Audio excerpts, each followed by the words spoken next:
नमस्कार दोस्तों।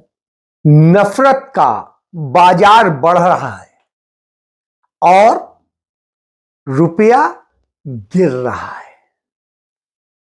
चुनाव धांधली पर टिका है। नरेंद्र मोदी अय्यासियों में मस्त है और भारतीय जनता पार्टी अंबेडकर का अपमान करके अंबेडकर को क्रेडिट देके बचने का प्रयास कर रही है। यानी गेम को समझिए। इसी पे बात शुरू करता हूं, सुन लीजिए। रुपया डॉलर के मुकाबले रोज गट गट गट नीचे जा रहा है। क्यों जा रहा है? क्योंकि रुपया का अनैतिक इस्तेमाल हो रहा है। $1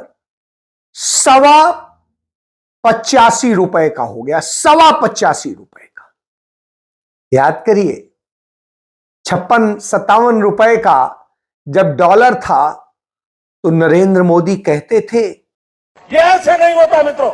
मैं शासन में बैठा हूं, मुझे मालूम है इस प्रकार से रुपया इतनी तेजी से गिर नहीं सकता। अरे ये नेपाल का रुपया नहीं गिरता है, बांग्लादेश की करेंसी नहीं गिरती है, पाकिस्तान की करेंसी नहीं गिरती, श्रीलंका की करेंसी नहीं गिरती। क्या कारण है हिंदुस्तान का रुपया पतला होता जा रहा है? ये जवाब देना पड़ेगा आपको। देश आपसे जवाब मांग रहा है। अब आज देखिए आप, रुपये की कीमत जिस तेजी से गिर रही है, कभी कभी तो लगता है कि दिल्ली सरकार और रुपये के बीच में कंपटीशन चल रहा है।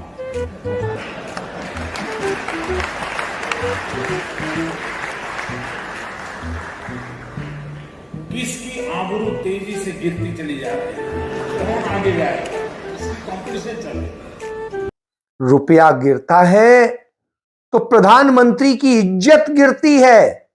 अब पता नहीं क्या क्या गिर रहा है। बहरहाल रुपया गिर रहा है तो रुपया क्यों गिर रहा है, इस पर थोड़ा सा बात कर लेते हैं। दिल्ली में विधानसभा चुनाव होने हैं। तमाम पार्टियां अपने प्रत्याशी घोषित कर रही हैं। भारतीय जनता पार्टी ने अपना मैनिफेस्टो रिलीज कर दिया है और बहुत कुछ हुआ है, लेकिन अभी चुनाव आयोग ने तारीख तय नहीं की। भारतीय जनता पार्टी का पूर्व सांसद और दिल्ली के पूर्व मुख्यमंत्री साहिब सिंह वर्मा का लड़का, जिसका नाम है साहिब सिंह वर्मा, वो एक कार्ड छापता है भारतीय जनता पार्टी का। उसमें लोगो होता है, प्रधानमंत्री नरेंद्र मोदी हो गए, अमित शाह हो गए, भाजपा अध्यक्ष हो गए, और इन सब की फोटो छाप के एक लाडली बहना योजना का कार्ड देता है और 1100 रुपए लोगों को बांटता है। यह योजना दिल्ली में नहीं है, लेकिन वो ये बांट रहा है, वो ये पैसे बांट रहा है। आखिर ये पैसे कहां से बांट रहा है? तो वो कहते हैं हमारे पिता के नाम पर एक सोसाइटी बनी हुई है, उसके माध्यम से मैं बांट रहा हूं। लेकिन उस सोसाइटी में इतना पैसा कहां से आ गया है कि वो ये बांट रहे हैं? यह तो वोट के लिए नोट वाला खेल है। लेकिन साहब, न चुनाव आयोग देखेगा और ना ही ईडी सीबीआई इनकम टैक्स से देखेगी कि ये पैसा आ कहां से रहा है, ये ब्लैक मनी है, ये किसने डोनेट किया है, ये कहां से आया है, ये पीएम केयर फंड से आया है या कहीं और से कोई घोटाला है। पता तो लगा लीजिए। सब कुछ पता नहीं है, लेकिन यह भ्रष्टाचार हो रहा है, सरेआम हो रहा है। नरेंद्र मोदी और उनकी पूरी टीम दूसरों को तो कहती है मुफ्त की रेवड़ियां, लेकिन खुद चाहे हरियाणा हो, चाहे महाराष्ट्र हो, चाहे जिन भी राज्यों में अभी चुनाव रहे हैं, चाहे मध्य प्रदेश हो, चाहे राजस्थान हो, चाहे जहां, हर जगह मुफ्त की रेवड़ियां बांटने का काम इन्होंने किया है। दूसरे को मुफ्त की रेवड़ी बताएंगे और खुद करेंगे तो सब अच्छा है।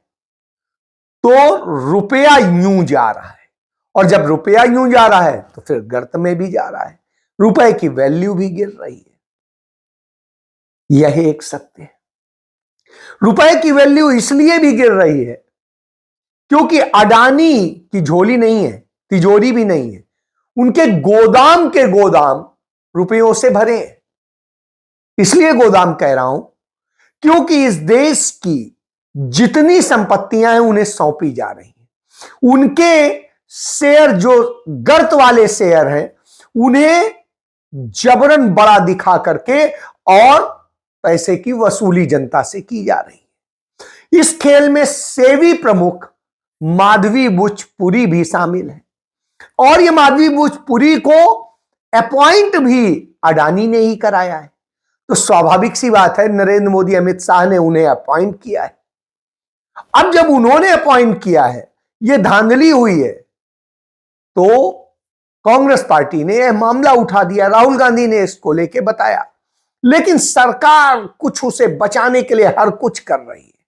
बहरहाल टीएमसी की नेता सांसद महुआ मोइत्रा ने उसके खिलाफ तमाम सबूतों के साथ में लोकपाल को शिकायत दी।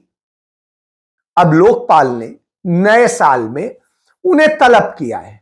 हालांकि माधवी बुच को जो पीएसी है वो भी तलब कर चुकी है, जो संसद की सबसे ताकतवर होती है, लेकिन माधवी बुच वहां नहीं आई। और यहां आएंगी तो क्या बताएंगी वहां क्या हुआ? कुछ नहीं, क्योंकि सैया भय कोतवाल तो डर काहेगा। तो साहब नरेंद्र मोदी तो बैठे ही हैं, तो डर किस बात का? क्यों? अडानी ही मोदी है, मोदी ही अडानी है, इसलिए यह खेल हो रहा है। चलिए, तो रुपया यूं जा रहा है तो अडानी की जेब में जाएगा। उधर बेरोजगार बच्चे जिनके पेपर में गड़बड़ी हुई, बिहार में बेचारे धरने पे बैठे, शांतिपूर्ण बैठे। तब नहीं कुछ होता है तो नीतीश कुमार और भाजपा की सरकार उन पर लाठी चलवा देती है, उनकी बात नहीं सुनती है, उनकी बात को, जायज बात को भी नहीं सुनती है। तो अब आप समझ लिए बीपीएससी की परीक्षा में न्यू धांधली कराई गई, और धांधली करने के बाद यह होता है। चंडीगढ़ में सीनेट का चुनाव नहीं हो रहा है पंजाब यूनिवर्सिटी में, और इसको लेकर के जब स्टूडेंट्स विरोध करते हैं और धरने पर बैठते हैं, तो चंडीगढ़ पुलिस का, जो नरेंद्र मोदी और अमित शाह के अंडर आती है, उसका इंस्पेक्टर कहता है लड़के से कि मैं तुम्हारा भविष्य बर्बाद कर दूंगा। अंकल जी धक्के को मारन दे धक्के को मार बिठा रहे हूं मारना बिठाना पर्चा देते ना, याद रखी कि तेरा फ्यूचर ना बर्बाद होगा। मैं बहुता देख भाई जी पर्चे कोई नहीं कर लो डैडी जी, और तेरे वर्गे ने मुड़ के वेरिफिकेशन करान आंदे, पीसीएस सिलेक्ट हो गए फिर बंदे धंधे करानो। समझ आई सर? जेड़ा कर रहा है बैग आराम नाल कर रहा है। यही धक्के क्यों मार देंगे? बैग आराम नाल कर रहा है। मैं राम आवाज नीचा कर झटकना बन जाता है। तन रास्ता में ज्यादा झटकना बन ना ना, मैं थोड़े ना प्यार ਨਾਲ ਗੱਲ ਕੀਤੀ ਹੈ। ਜਿੰਨਾ ਬੋਲਣਾ ਨਾ ਕਰਨਾ। ਨਾ ਮੈਂ ਤੁਹਾਡੇ ਨਾਲ ਪਿਆਰ ਨਾਲ ਗੱਲ ਕੀਤੀ ਹੈ, ਤੁਸੀਂ ਵੀ ਮੇਰੇ ਨਾਲ ਪਿਆਰ ਨਾਲ ਗੱਲ ਕਰੋ। ਲੈ ਲੇਗਾ ਪਰ ਕੁਝ ਨਾ ਨਾ ਪਿਆਰ ਨਾਲ ਗੱਲ ਕਰੋ, ले लेगा कुछ ना कुछ मेरे को। मैं तुम्हारे साथ ये कर दूंगा। अब आप सोचिए, भविष्य बर्बाद कर देगा। तो यह चल रहा है, इस तरह से डर का माहौल बनाया जा रहा है। इसीलिए राहुल गांधी ने कहा था डरो मत, क्योंकि ये डराकर यही खेल करते हैं, और इनके लोग गलत करते हैं तो उन्हें डरने की जरूरत नहीं, क्योंकि सैया भय कोतवाल, जैसा मैं पहले कह चुका हूं। तो आप यह समझिए। इसके बाद देखिए नफरत का खेल किस तरह से बोया जाता है। संघियों ने केरल में ईसाइयों के घरों पर हमले कर दिए और उनको तमाम घर जला दिए, तमाम कुछ किया। साहब कोई बात नहीं, इधर उसे बैलेंस करने के लिए, जिससे ट्रंप साहब नाराज ना हो, नरेंद्र मोदी पहुंच जाते हैं यीशु के कार्यक्रम में, और वहीं के जो बिशप होते हैं वो आते हैं और उनको आकर के वहां मिलते हैं। जिस तरीके से उनके साथ में मिल करके और लच्छेदार बातें करते हैं, तो साहब लगता है कि यही तो हैं, यही तो चला रहे हैं। तो यह स्थिति है। एक तरफ हमले, एक तरफ कहानियां ये चलती हैं। बहरहाल एक और बताएं, जिस तरीके से संभल में खोदे जा रहे हैं लोगों के घर और सब कुछ कहा जा रहा है बावड़ी मिल गई, ये मिल गया, वो मिल गया, सब पूरी दुनिया खंडहरों पर ही बसी है। यदि आप देखिएगा, कभी कोई सभ्यता थी, कभी कोई सभ्यता थी, तो वहां की ये होती है, या फिर कोई घर बेच के चला जाता है, गिराया जाता है घर, उसी मलबे को ढक दिया जाता है, ऊपर घर बना लिया जाता है। तो कभी भी खोदा जाएगा तो वो मिलेंगी तमाम चीजें। तो यही कह के लोगों को बेघर किया जा रहा है और उन्हें परेशान किया जा रहा है, मुकदमे दर्ज किए जा रहे हैं, सब कुछ हो रहा है। तो यह खेल चल रहा है और यह खेल लगातार चल रहा है। जब यह खेल चल रहा हो तो निश्चित रूप से सवाल उठता है कि आखिर इतनी नफरत क्यों है। एक तरफ तो मुसलमानों से नफरत है, एक तरफ ईसाइयों से नफरत है, उन्हें मार देंगे, उनको सब कुछ करेंगे, और दूसरी तरफ दिखाएंगे कि हां प्यार है। यह हालत है कुरान के बारे में कि कुरान में यह लिखा है, कुरान में वो लिखा है, और सबके लिए बदनाम करने की कोशिश करेंगे। तो साहब, एक बड़े विद्वान ने, जिन्होंने कुरान का पूरा अध्ययन किया था, हालांकि मैंने भी थोड़ा सा पढ़ा है, तो उसके बाद में देखा कि उसकी 25 आयतें हैं और उन 25 में से 6 आयतों में यीशु मसीह का जिक्र है। यानी 6 आयतों में यीशु मसीह का जिक्र है और उनकी प्रशंसा की गई है और सब कुछ किया गया है। तो इससे समझा जा सकता है कि मुस्लिम धर्म किसी का विरोधी नहीं है। और मैंने तमाम बार बताया कि यदि आप पढ़िएगा तो कुरान शरीफ कमोबेश उसमें वो सारी चीजें हैं जो सबको जोड़ने और मजबूत बनाने कहती है। कुरान शरीफ कहता है वह हर व्यक्ति मुसलमान है जिसका मुसल्लम ईमान है, यानी जो सच्चे हृदय का है वह हर व्यक्ति मुसलमान है। जिसके दिल में दर्द है पीड़ित के लिए, गरीब के लिए, परेशान के लिए, तो वो मुसलमान है। जो ईमानदारी से जीवन जीता है वो मुसलमान है। तो जिसका मुसल्लम ईमान है वो मुसलमान है। तो निश्चित रूप से उसे अच्छा आदमी कहेंगे। तो यह है व्यवस्था। उसमें यह भी कहा गया है अपना खाना खाने के पहले बगल के घर में देख लो वहां खाना खाया गया है कि नहीं। वहां यदि कोई भूखा है और आप खा रहे हो तो यह खाना आपके लिए, यानी इतना जहां दयालुता का हो वहां कहेंगे। उसी तरीके से ईसा में यही बताया गया कि मोहब्बत ही सबसे बड़ा धर्म है और यीशु मसीह ने यही संदेश दिया। सब ईश्वर की संतानें हैं और सबको प्यार से रहना चाहिए, सबको एक दूसरे के दर्द बांटने चाहिए और सबको खुशहाल बनाना चाहिए। प्यारे से त्योहार और प्यारे से संदेश, इन संदेश को पालन करने के बजाय इन्हें लड़ाई का माध्यम बना दिया जाता है, दंगे फसाद कराए जाते हैं, आग लगाई जाती है। तो इतनी नफरत क्यों है आरएसएस को, इन सब से सवाल यह उठता है। क्योंकि यदि हिंदू धर्म के मूल ग्रंथों में देखेंगे, चाहे वेद देख लें, वेदांग देख लें, उपनिषद देख लें, कहीं पर भी किसी को मारने का नहीं लिखा है।